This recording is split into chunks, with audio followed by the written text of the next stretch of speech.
아이돌 그룹 아이콘의 전 멤버죠. BI의 마약 투약 의혹과 관련해 YG 엔터테인먼트와 경찰 유착 의혹이 다시 커지고 있습니다.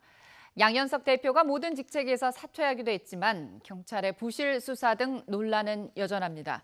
이용혁 건국대 경찰학과 교수, 또 박지훈 변호사와 함께 이 문제 짚어보겠습니다. 어서 오십시오. 안녕하세요. 네, 안녕하십니까.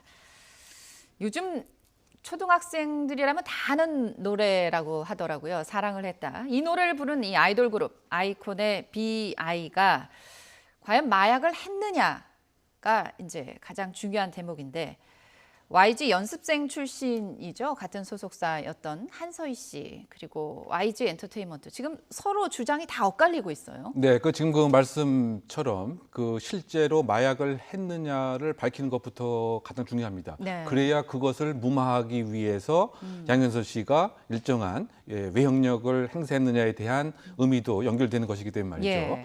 근데 지금 그 대리인 측, 공익 제보자의 대리인 측의 그 진술에 의하면 네. 그 4월 달에 대마초도 함께 했을 뿐만이 아니고 그 시점 그 직후에 네. LSD를 요구하는 사항에 있어서 돈을 바로 ATM에서 찾아서 줬다고 하는 이런 진술을 하고 있습니다. 예, 그런 예. 정황은 실제로 했을 가능성이 있지 않는가라고 하는 합리적 의심을 더 하게 하는 상황이고요. 마찬가지로 지금 실제로 내가 하지는 않았지만 네. 그 시점에서 무엇인가 심정적으로 정서적으로 상당히 힘들고 괴로워서 그와 같은 생각을 했던 것은 사실이다. 이런 얘기를 하고 있습니다. 네. 그래서 그런 정황도 사실은 바이가 실제로 했을 가능성을 좀 더 의심케 하는 그런 대목인 네. 것이고요. 예. 가장 핵심적인 것은 지금 BI와 이 한서희 씨가 나눈 그 카톡의 그 내용을 살펴보게 되면은 예를 들면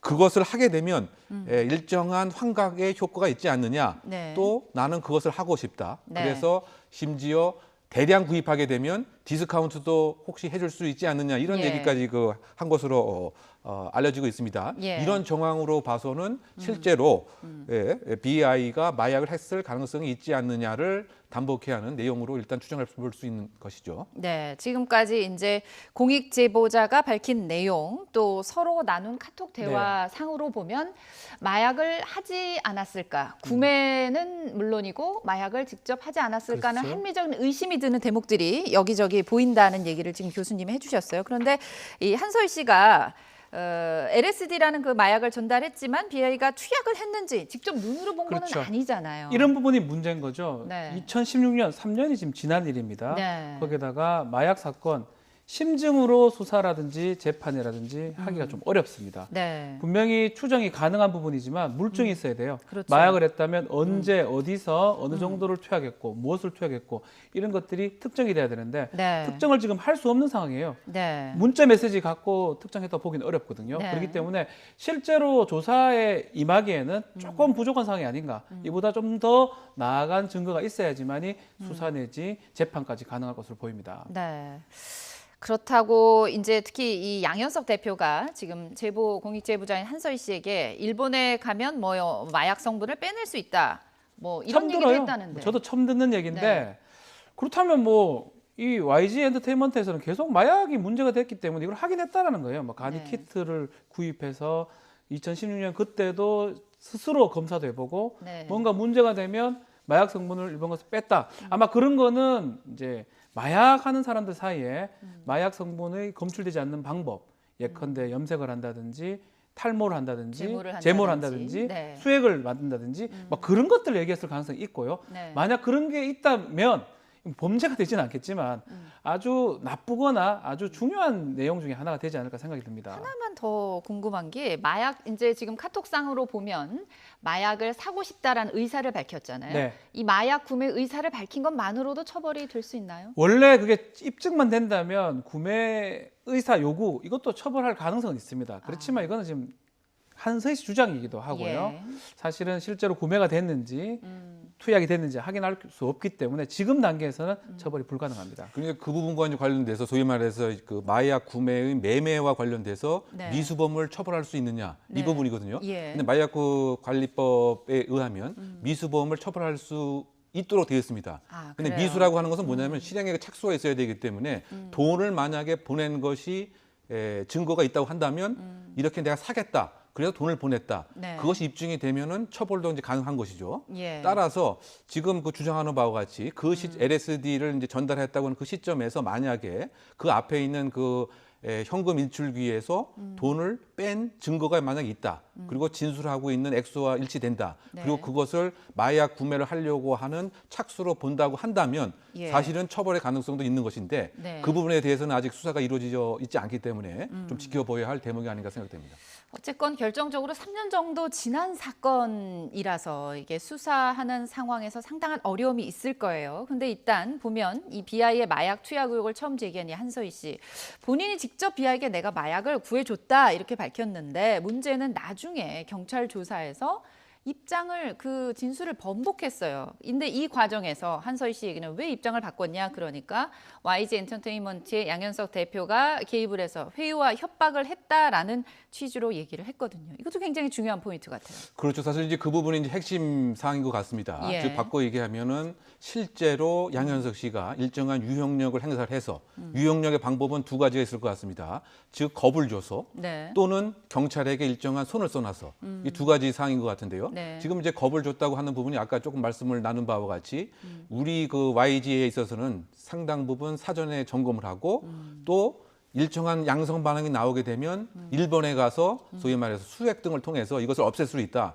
근데 제가 알기로는 네. 이렇게 할 수 있는 방법은 없다라고 알고 있습니다. 예. 그래서 이것은 하나의 겁을 주기 위한 협박이다. 협박이고 예. 무엇인가 YG의 위세를 보여주기 위한 그런 얘기가 아닌가 생각이 되는 거죠. 네. 그래서 만약에 의무 없는 일을 그 시켜서 네. 진술을 바꾸게 했다고 한다면 소위 그 양현석 씨에게 그 강요죄의 혐의도 분명히 또 있는 것이고요. 예. 이를 통해서 그 비하의 혐의를 이렇게 숨기려고 했다면 소위 그 범인 도피, 증거 인멸의 또 혐의도 분명히 그 있는 것입니다. 예. 그래서 정말 3회 조사 때 지금 주장하는 바와 같이 경찰이 이것을 다 알면서도 숨기고 네. 또 지금 그 방 변호사의 얘기에 의하면 2회 피의자 신문 조사 때는 분명히 있었는데 네. 나중에 그것을 살펴봤더니 그것이 쏙 빠져 있더라. 네. 이렇게 얘기하고 있는 상황입니다. 그래서 네. 이것은 경찰 예를 들면 실무선이 아니고 그 위의 선까지 무슨 영향력을 행사할 수 있는 이러한 권력 구조가 있는 것은 아닌가라고 하는 취지의 그 얘기를 그 하고 있기 때문에 네. 이 부분을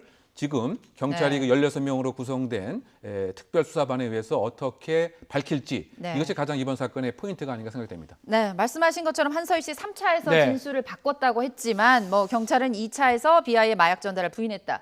뭐 2차든 3차든 어쨌든 중간에 진술이 바뀌었어요. 그럼 비아이에 대한 직접적인 조사를 하죠. 했어야 하는 건데 이루어지지 않았거든요. 이상한 부분입니다. 마약 네. 수사 같은 경우는 한 사람을 이렇게 조사하다가 나오는 사람들 다 조사를 합니다. 네. 휴대전화, 연결고리 다 조사를. 왜냐하면 마약 수사는 그거 아니면 잡아내기가 어렵습니다. 그렇죠. 당연히 조사하고 조금만 언급되더라도 당연히 불러서 물어보고 하는데 이렇게 예. 1차, 2차 때까지 같이 했다고 얘기했는데 네. 그리고 조서에 남겼는데 그걸 조사를 안 한다? 이해할 수 없고요. 3차에 네. 번복을 했다 손 치더라도 1, 2차 때 언급이 됐다면 조사가 돼야 되는데 조사가 안 됐고 또 네. 지금 조금 언급이 됐는데 방 변호사 얘기에 따르면 그 1, 2차 때 언급됐던 부분이 삭제가 됐다는 거거든요. 예, 피신조서, 예, 피의자 네. 신문조서인데 그건 사실상 불가능합니다. 그거를 삭제를 했다면 네. 상당히 심각한 부분이고 정말 높은 사람이 개입됐거나 아니면 YG의 어떤 그 위세가 네. 상당히 컸다라는 부분인데 이 부분은 앞으로도 크게 문제가 될 것 같습니다. 만약에 삭제가 됐다 그러면 네. 삭제가 될 수 없는 문서가 삭제된 거거든요. 그렇군요. 그 부분도 봐야 될 것 같습니다. 네. 또 경찰이 이제 비아이를 제대로 수사를 안 한 부분이라고 지금 짚어주셨습니다. 이 부분 마약 투약을 경찰이 언제 알았느냐 시점부터가 지금 다르게 나오고 있거든요. 네, 그러니까 지금 그 방 변호사 측의 그 이야기에 의하면 처음에 한서희 씨에 대해서 질문을 할 그 당시에 네. 다른 마약 수사를 그 통해서 비아이도 실제로 마약을 전달받았고 한 것이 네. 아니냐라고 경찰이 먼저 얘기를 했다. 네. 이렇게 그 주장을 하고 있는 것이죠. 즉 한서희 씨가 얘기하기에 앞서서 예. 그 얘기는 뭐냐면 이미 그 경찰은 BI가 공범의 가능성이 있다고 하는 것을 인지하고 있었던 것은 아니냐. 네. 그럼에도 불구하고 지금 우리가 이야기를 나눈 바와 같이 2차, 3차에서 그 사실을 계속 파고 들어가지 않았던 것은 무엇인가 처음부터 마치 네. 그 한서희 씨가 3차 때 이건 저희 하나의 그 상상입니다만 네. 이와 같이 진술 번복하는 것을 혹시 기다리고 있었던 것은 아닌가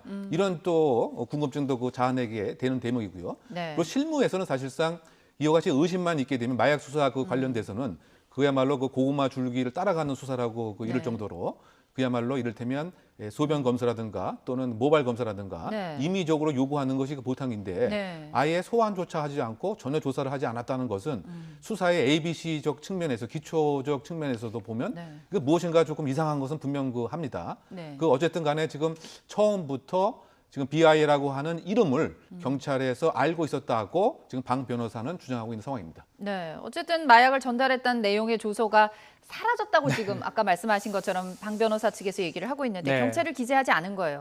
경찰이 조사 과정에서 자의적 판단으로 이렇게 기재를 안 해도 되는 겁니다. 절대 안 됩니다. 어떻게 하냐면 조사를 하면서 조서를 만듭니다. 네. 만든 다음에 피의자한테 다시 보여줍니다. 당신이 말한 내용 그대로 됐는지 확인을 하고 서명 날인을 합니다. 만약 변호사가 있었다면 변호인하고 같이 읽게 되고요. 네. 그렇기 때문에 우리 유명인들 조사 과정 보면 조사 시간은 10시간인데 5시간 동안 읽는다고 하거든요. 네. 그만큼 중요한 작업입니다. 예, 그렇기 예. 때문에 한번 작성된 문서, 피의자 신문 조서를 변경하는 경우는 제가 변호사 생활 오래 했지만 본 적이 없습니다. 그렇군요. 만약 그걸 했다면 지금 방 변호사 주장은 본인이 열람 청구를 해보니까 뭔가 삭제된 게 발견했다는 거거든요. 그럼 상당히 심각한 부분이고 예. 상당히 중대한 부분이고 이 부분이 만약 한다면 앞으로 뭐 마약 사건보다 이 부분이 더 중요한 사건이 아닌가 생각이 듭니다. 그렇군요. 그리고 그 부분과 관련돼서 이제 어제 그 경기 남부청에서 일정한 뭐 해명 아닌 해명이 좀 나온 것 같은데요. 네. 그러니까 그 시점에서 지금 그 한서희 씨 그 얘기 사항이 주요 범죄 사실이 그 아니기 때문에 네. 듣긴 들었지만 기재를 안 했다. 이제 이런 얘기를 하고 있고요. 예. 또 그 3차 그 조사 그 얘기도 다 조사가 끝나서 나가는 과정에서 어떻게 보면 공식적이 아닌 상태에서 얘기를 했기 때문에 예. 조서에 담지 않았다고 이렇게 해명을 하고 있는데요. 일반적인 상식에 그 비춰봐서는 원래 그 수사관이라고 하면 항상 수사의 단서를 찾으려고 하고 예. 먼저 그 의심스러운 상황을 먼저 했는데 네. 분명히 카톡도 확보가 되었고 네. 본인도 어쨌든 간에 얘기를 했음에도 불구하고 수사에 담지 않았다고 하는 그 사실 자체가 오히려 네. 의문을 증폭시키는 대목이 아닌가 그 생각합니다. 말로부터 네. 봐주기 수사라고 딱 보이는 거죠. 당연히 해야죠. 왜 안 합니까? 그거를. 어쨌든 논란이 일파만파 커지니까 이제 경찰이 뒤늦게 BI 전담팀을 네. 꾸렸습니다. 어쨌든 한서희 씨가 최초 진술한 게 3년 전인데 3년 만에 이제서야 수사에 착수한 건데 문제는 같은 사안을 두고 당시에는 어떻게 보면은 제대로 조사조차 하지 않았고 그랬는데 이제 전담팀까지 꾸려졌어요. 그때는 틀리고 지금은 맞는다는 건가요? 쉽지 않아요. 쉽지 않고요. 마약 사건 이렇게 했는 것처럼 보이더라도 기소가 하는 게 상당히 어렵습니다. 날짜, 용량, 장소 이걸 다 특정을 해야 되는데 그때 못했던 거를 지금 한다고요? 못할 것 같아요. 그렇지만 지금 약간 언급했죠. 통장 거래 내역이라든지 문자 메시지라든지 네. 그걸 통해서 약간 구현을 할 수 있을 것 같고요. 더 핵심 포인트는 재수사할 때 경찰 유착 부분입니다. 그러니까요. 뺐- 이 부분이 예, 이 가장 수사가 중요한 될 수 거죠. 있을까요? 뺐던가 뺐지 않다 하더라도 진술 분명히 했는데 그걸 왜 빼줍니까?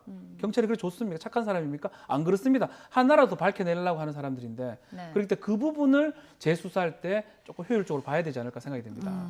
어쨌든 이번 사건은 소속사인 YG와 경찰의 유착설로 지금 확산되고 있습니다. 그 전에도 왜냐하면 그럴 것이 지난번 버닝썬 사태 당사자인 승리의 그 소속사가 또 YG였어요. 이번 사건 역시 그때도 경찰과의 유착 의혹이 나왔고 실제 여러 가지 증거들이 나왔는데 이번에도 또 그래서 연결고리가 있지 않을까 합리적인 의심을 할 수밖에 없습니다. 그렇죠. 그 이제 수년간에 사실상 그 이 YG 그룹에 있는 연예인들이 마약과 관련된 사건이 한두 번이 아니었습니다. 그랬죠. 이제 2011년으로 그 거슬러 올라가게 되면은 그 지드래곤이 그 대마초 흡입과 관련돼서 그런데 어쨌든 또 기소 유예를 그 받았고요. 네. 그다음에 그 박봉 같은 경우에는 이제 그 마약을 이렇게 밀반입했는데 그때는 상당히 처음 들어보는 입건 유예라고 하는 것을 검찰에서 결정을 내렸습니다. 그러니까 경찰뿐이 아니고 무엇인가 또 검찰과도 연결고리가 있는 것은 아닌가 의심을 이제 갖게 되는 대목이고요. 네. 마찬가지로 이제 탑 같은 경우는 그 대마초에 관련돼서 이제 집행유예가 됐고요. 지금 말씀하신 바와 같이 버닝썬과 관련돼서도 지금 무엇인가 권력기관과 유착이 있는 것은 아닌가 네. 이런 의혹을 삼고 일 수 있는 대목입니다. 그래서 이제 이것과 관련돼서 그 YG가 소위 말해서 약국이라고 하는 이런 약자의, 즉 마약을 많이 갖고 있는 이런 사건과 관련된 것은 아니냐라고 또 일정한 기자가 약국이라고 하는 것 때문에 또 명예훼손과 관련돼서 또 이렇게 소송도 진행되었습니다. 네. 그랬을 때 이 1심에서는 소위 말해서 명예훼손의 혐의가 있다고 봤지만 2심에서는 이것은 아니다. 왜냐하면 이건 건전한 그 비판이고 네. 소위 말해서 그 권력기관과 YG가 처음에 너무 쉽게 대처를 해서 네. 이렇게 연예인들이 계속 마약을 하는 것은 아니냐. 이것은 건전한 비판이다라고 해서 명예훼손 혐의는 없게 되었습니다. 예. 그럼에도 불구하고 계속 지금 빈발하는 것을 보면 네. 사실 우연치고는 우연히 반복되면 의심을 가질 수 있는 필연적 상황이기 때문에 네. 권력기관과 소위 말해서 네. 연예 권력이 일정한 유착을 맺는 그런 또아리를 틀고 있는 현상이 아닌가에 대해서 네. 분명히 그 실체 진실을 명명백백하게 밝힐 필요가 있다고 보입니다. 이번 경찰 수사 개입 의혹을 받고 있는 양현석 전 대표가 네, 됐습니다. 전 대표 됐습니다. 일단 대표직에서 모두 일단 내려왔습니다. 사퇴를 했는데 일단 양현석 전 YG 대표에 대한 조사도 진행할 예정이라고 경찰이 밝혔습니다. 양 맞습니다. 대표 모든 직책에서 사퇴를 했지만 그래도 영향력은 여전할 거라는 얘기가 많아요. 그러니까 우리나라는 사실 주식회사 하면 네. 주주는 주인이고 경영진이 따로 있는데 네. 이 YG 같은 경우는 일대 주주입니다. 네. 그리고 이제 특수관계인 뭐 양민석 씨라든지 통해서 네. 뭐 반이 넘어가고요. 사내이사 네. 지배 가능하기 때문에 겉으로만 이제 뭐 정말 내려놓고 아무것도 안 할 수도 있지만 하겠죠. 영향력을 미칠 수 있기 때문에 네. 겉으로는 이제 대표이사 지금 내려놓은 거지만 영향력을 미칠 걸로 보이고 아마 뭐 세금도 지금 조사를 뭐 진행 중이라고 하고 있고 다른 조사 부분도 지금 양현석 전 대표한테 네. 많은 것들이 조사가 좀 되지 않을까 이렇게 보입니다. 네. 어쨌든 경찰이 뭐 전담팀까지 꾸려서 여러 가지 상황을 지켜본다고 하니까요. 지켜봐야 되는데 마지막으로 이제 공익 제보를 한설 씨 현재 지금 해외 체류 중이거든요. 곧 네. 이제 귀국할 예정이라고 하고 경찰도 당연히 한 씨 측의 진술을 다시 좀 자세히 귀담아 들어야겠죠. 이미 한설 씨 같은 경우는 이제 이 다른 마약 투약건으로 집행유예 중이죠. 근데 그렇습니다. 이번 제보로 혹시 다시 재판을 받아야 할 수 있는 상황이 벌어질 수 있습니다. 그런데 혹시 이런 공익 제보가 또 어떻게 보면 감형에는 좀 도움이 될 수도 있는 건가요? 어떻게 이제 보세요? 구분해서 좀 생각을 해야 될 것 같은데요. 네. 이제 공익 제보를 하게 되면은 일정한 사실, 즉 명예를 훼손할 수 있는 여지가 분명히 있죠. 네. 그래서 처벌받을 수 있습니다. 다만 공익 제보를 하는 경우에는 그와 같은 처벌을 면책해주는 이런 네. 이제 특전이 있는 이런 상황이고요. 네. 그런데 그와는 이제 그 별도로 예를 들면 이제 BI와 만약에 함께한 그 마약 예를 들면 투약 사실 네. 이 재판에서 공소 사실에 만약에 그 빠졌다고 한다면 지금 집행유예에 관한 취소의 가능성을 배제할 수는 이제 없는 것이죠. 왜냐하면 이 건과 관련돼서 다시 이제 기소를 해서 그 재판을 하게 됐을 때 그 재판부에서는 이 집행유예를 계속 유지할 수도 있고 아니면 집행유예를 그 취소할 수도 분명히 그 있습니다. 네. 따라서 결국 이번 사건에 지금 공소 사실을 새로 추가하게 되면은 집행유예의 취소 가능성은 배제할 수 없는 것이 아닌가 이렇게 추정해 봅니다. 네. 우리나라 3대 연예 기획사 중에 한 곳인 YG 엔터테인먼트를 어떻게 보면 와 관계된 지금 뭐 탈퇴를 했다고는 하지만 그쪽과도 굉장히 깊숙한 관련이 있는 사건으로 보여집니다. 전담 수사팀이 꾸려졌다고 하니까요. 저희가 수사 결과 좀 더 지켜봐야 될 것 같습니다. 지금까지 이용혁 건국대 경찰학과 교수 박지훈 변호사와 함께 얘기 나눠봤습니다. 오늘 말씀 고맙습니다.